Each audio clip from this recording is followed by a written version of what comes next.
গত এক বছরে বিশ্ববাজারে জ্বালানি তেলের দাম অর্ধেকে নেমে আসলেও বাংলাদেশে তা এখনো কমানো হয়নি।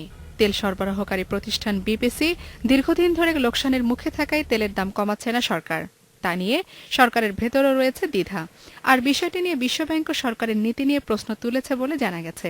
এ কারণে বিশ্বব্যাংক বাজেট সহায়তা থেকে সরে আসতে পারে বলে আশঙ্কা করছেন অর্থমন্ত্রী। মানে স্পেসিফিক কোন ডিফারেন্সগুলোর কারণে ওনারা বলছে যে বাজেটারি সাপোর্টের ব্যাপারে মোস্টলি প্রাইসের ব্যাপারে আর কি। সো এনার্জি সেক্টরের প্রোগ্রাম আমি জানি যে এটা একটু ডিফারেন্ট হয়েছে, এটা নিয়ে আমাদের মধ্যে আলোচনা এখনো হয় নাই।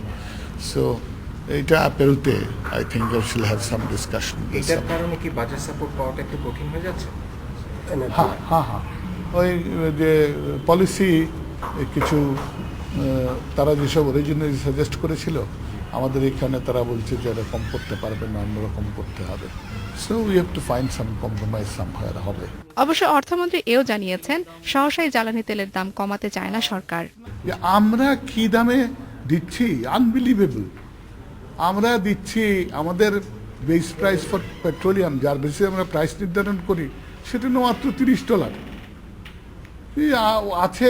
নামতে নামতে এখন হয়তো কত $49, কিন্তু আমাদের হিসাবে হলো $30।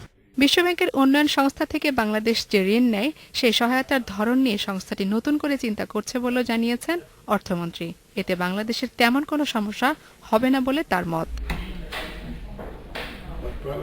জিমি আমির, ইন্ডিপেন্ডেন্ট নিউজ, ঢাকা।